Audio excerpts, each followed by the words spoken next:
In the small mountain town of Cedar Falls, Margaret Henderson's peaceful life with her golden retriever, Coconut, was about to take an extraordinary turn.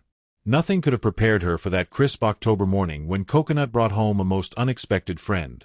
There, pressed against her backyard fence, was the most beautiful young bobcat she'd ever seen.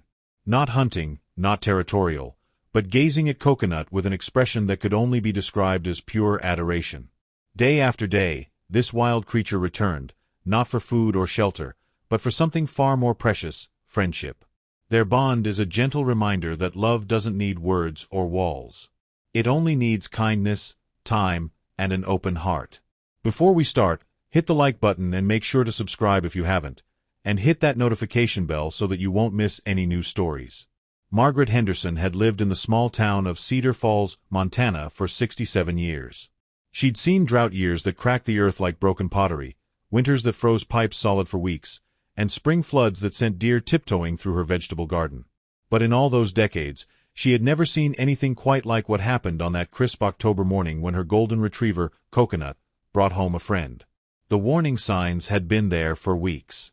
Strange prints in the mud beside her back porch, her neighbor's chickens clucking nervously through the night, the occasional glimpse of tawny fur darting between the pine trees that lined the back of her property.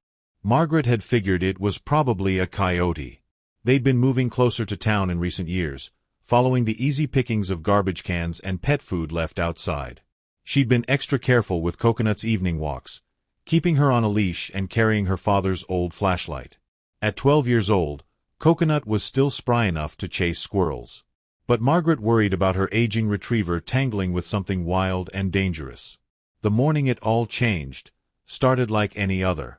Margaret woke at dawn, made her coffee, and let Coconut out into the fenced backyard while she prepared breakfast.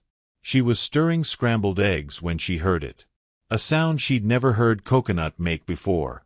Not barking, not whining, but something between a purr and a chortle, full of delight and excitement. Margaret set down her spatula and peered through the kitchen window. Coconut was at the back fence, her tail wagging so hard her whole body wiggled. And there, just on the other side of the chain link, sat the most beautiful young bobcat Margaret had ever seen. Her first instinct was to rush outside and drag Coconut to safety. But something about the scene made her pause. The bobcat, clearly a juvenile, maybe 8 or 9 months old, was lying on his side, paws tucked under his chin, golden eyes fixed on Coconut with what could only be described as adoration. His tufted ears were forward, alert, but not aggressive. His spotted coat gleamed in the morning sun. As Margaret watched, transfixed, the bobcat made a soft chewing sound, almost like a house cat's purr, but deeper, wilder. Coconut responded with another of those strange crowl sounds, pressing herself against the fence. The young bobcat stretched one paw through the chain link, not to swipe, but to gently touch Coconut's nose. Margaret held her breath. This was impossible. Bobcats didn't just stroll up to domestic dogs for morning greetings. They were solitary creatures, cautious of humans and their pets. Yet, here was this young male. She could tell by his size and the broader set of his face, acting more like a love-struck teenager than a wild predator. She stepped onto the back porch, her movement causing the bobcat's head to snap toward her. For a moment, they regarded each other across the yard. Margaret expected him to bolt, but instead he simply watched her with those enormous golden eyes, his expression calm and unafraid. Then, as if satisfied that she posed no threat, he turned his attention back to Coconut. The whole interaction lasted maybe 10 minutes. The bobcat played a gentle game with Coconut, reaching through the fence to bat at a stick she brought him, even rolling over to show his spotted belly when Coconut's excitement reached fever pitch. Then, as suddenly as he'd appeared, he stood, touched noses with Coconut one last time, and melted into the trees. Margaret walked to the fence where Coconut still waited, hoping for her friend's return. "What in the world, girl?" she murmured, scratching behind her dog's ears. Coconut looked up at her with bright eyes, tail still wagging as if to say, "Wasn't he wonderful?" That evening, Margaret called her son David in Seattle, a wildlife biologist. He'd always been her go-to for questions about the creatures that shared her mountain home. "Mom, that's unusual," David said after she described the morning's encounter.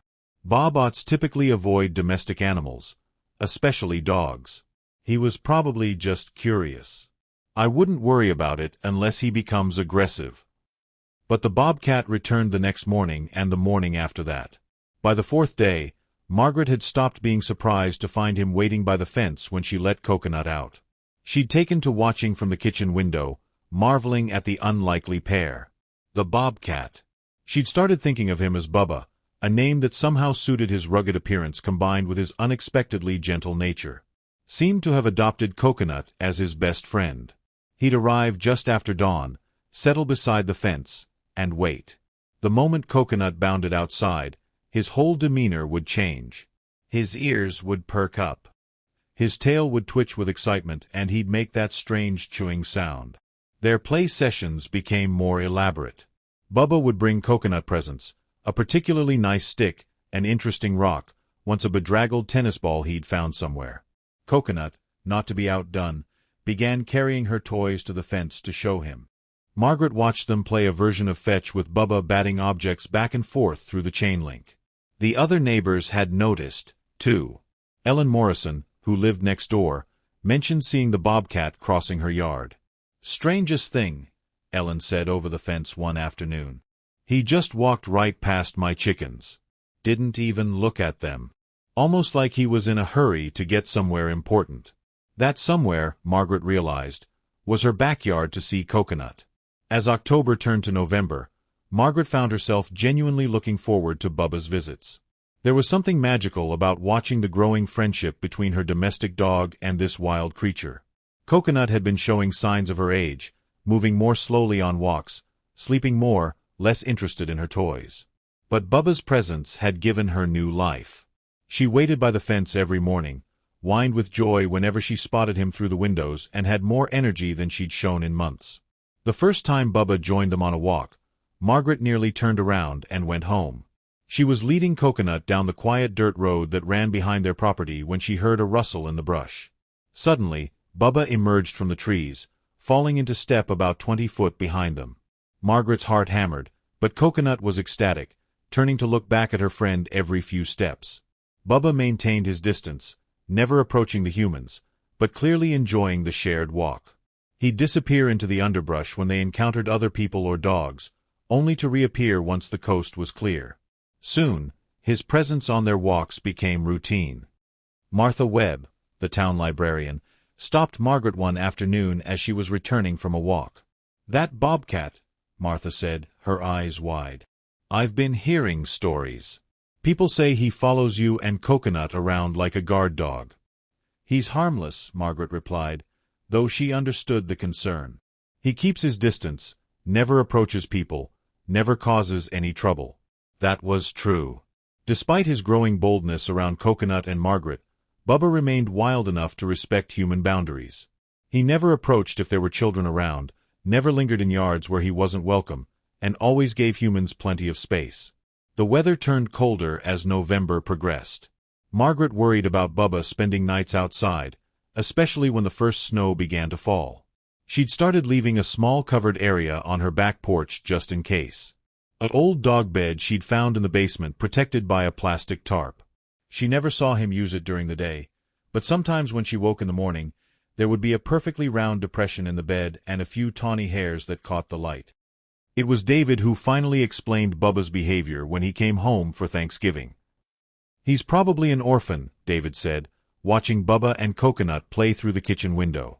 "Based on his size, I'd guess he's around 10 months old. If something happened to his mother when he was young, maybe 4 or 5 months, he would have had to learn to survive on his own. But he was still in that critical socialization period.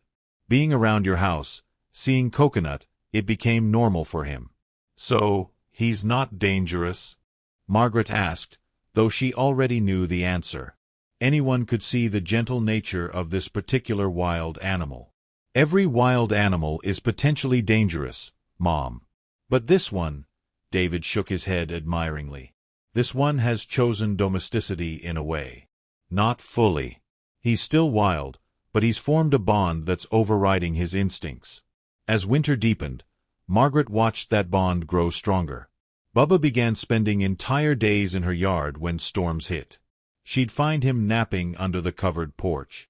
Coconut curled up just inside the back door. Both of them taking comfort in the other's proximity, even with glass between them. The day Coconut got sick, Bubba seemed to know. Margaret had noticed her dog moving more slowly than usual, refusing her breakfast, lying in uncomfortable positions, as if her joints ached. When she called the veterinarian, Dr. Sarah Chen confirmed what Margaret had feared. Coconut's arthritis was getting worse.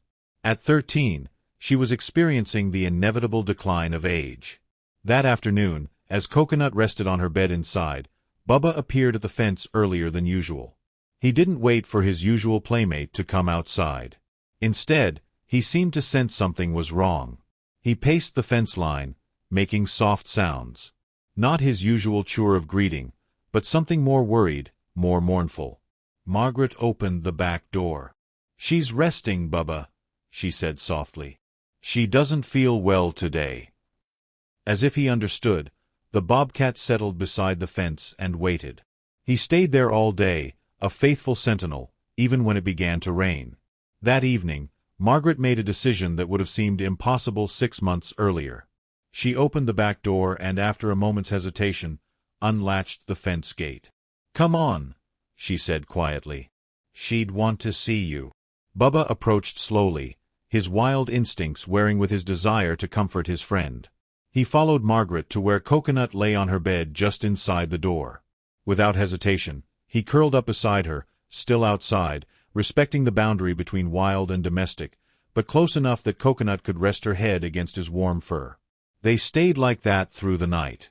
Margaret dozed fitfully in her recliner nearby, marveling at the trust both animals had placed in her.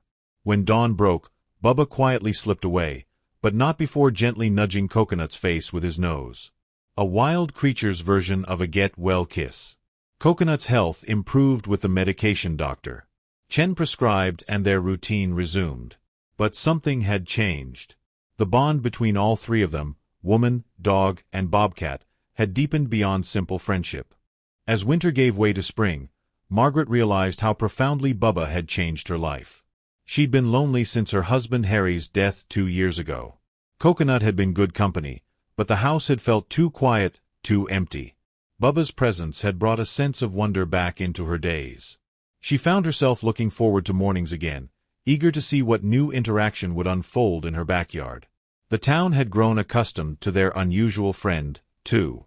Children would sometimes ask their parents if they could come watch Bubba play with Coconut. Margaret always said yes, as long as they stayed at a safe distance. She'd seen how Bubba could bring the same sense of wonder to others that he'd brought to her. One afternoon in April, as Margaret was gardening, she heard Coconut's excited chow. Looking up, she saw Bubba approaching. But he wasn't alone. Behind him, at a cautious distance, was another bobcat, an adult female. Margaret's heart clenched. Was this his mother? Another wild cat who might lead him away? But as she watched, it became clear this was something different. The female was heavily pregnant, clearly nearing the end of her term. Bubba approached her fence, made his usual greeting sounds to Coconut, then turned back to the female. The exchange was brief. A few soft vocalizations, some gentle touching of noses. Then the female melted back into the forest. David was visiting that weekend. When Margaret described what she'd seen, he smiled. "He's introducing them," David said. "Bobcats typically live alone, but he's learned different behavior from watching you and Coconut. He's showing the female that this is a safe place." The female, Margaret started thinking of her as Belle, began appearing occasionally. Unlike Bubba, she maintained a much greater distance, but she seemed comfortable watching Bubba's interactions with the domesticated pair. In late April, she appeared again, this time with 2 tiny kittens. They stayed at the edge of the trees, but Margaret could see them clearly through her binoculars. Bubba approached his family, touched noses with each kitten, then returned to the fence where Coconut waited. It was then that Margaret understood the full scope of what had happened. Bubba hadn't just found friendship with Coconut. He'd found a model for how to be both wild and connected. How to maintain bonds across species. How to create family in unexpected ways. As spring progressed into summer, Margaret's backyard became a gathering place of sorts. Belle and the kittens would appear periodically, always keeping to the forest edge. Bubba continued his daily visits with Coconut. The neighbors grew accustomed to the sight, stopping by sometimes just to witness what one visitor called a daily miracle. Ellen Morrison brought her granddaughter one afternoon. "It's like a fairy tale," the little girl whispered. "A dog and a kitty cat being best friends. But the kitty cat is wild." That's exactly what it was. Margaret realized a fairy tale made real, proving that connection and love could exist in the most unlikely circumstances. On Coconut's 14th birthday, a milestone Margaret hadn't been sure she'd reach, Bubba arrived with a present. A perfectly round stone smooth from the creek which he deposited ceremoniously at the fence. Coconut picked it up, carried it proudly around the yard, then brought it back to share with him. That evening, as Margaret watched the sunset paint the sky in shades of pink and gold, Coconut sleeping peacefully on her bed and Bubba resting just outside the open door, she felt a deep sense of gratitude. This unlikely friendship had shown her that isolation was a choice, that family could take any form, and that wonder could appear at any moment. You just had to be open to seeing it. Bubba never did become domesticated. As autumn returned, then winter again, he remained wild at heart. But every day, without fail, he returned to the fence where Coconut waited. Their friendship had created ripples throughout the community, reminding everyone that love didn't require similarity, that trust could bridge any divide, and that sometimes the most profound connections came from the most unexpected places. As Margaret settled into her second year of this magical routine, she knew that whatever time she had left, whether years or decades, would be blessed by the daily proof that miracles were real. They arrived quietly on four paws at dawn and asked for nothing more than an open heart and a place to call home. In Cedar Falls, Montana, where the town motto was "Where Mountain Meets Prairie," a new legend had been born. It wasn't written in any official record, but everyone knew the story of Bubba and Coconut, the wild bobcat and gentle golden retriever who proved that friendship knows no boundaries. And every morning when the sun crested the mountains and painted the valley in gold, Margaret Henderson would make her coffee, let her dog outside, and wait for their miraculous friend to appear at the fence, ready for another day of impossible beautiful friendship. In loving memory of all the unlikely friendships that teach us that home isn't just a place, it's wherever love is freely given and gratefully received.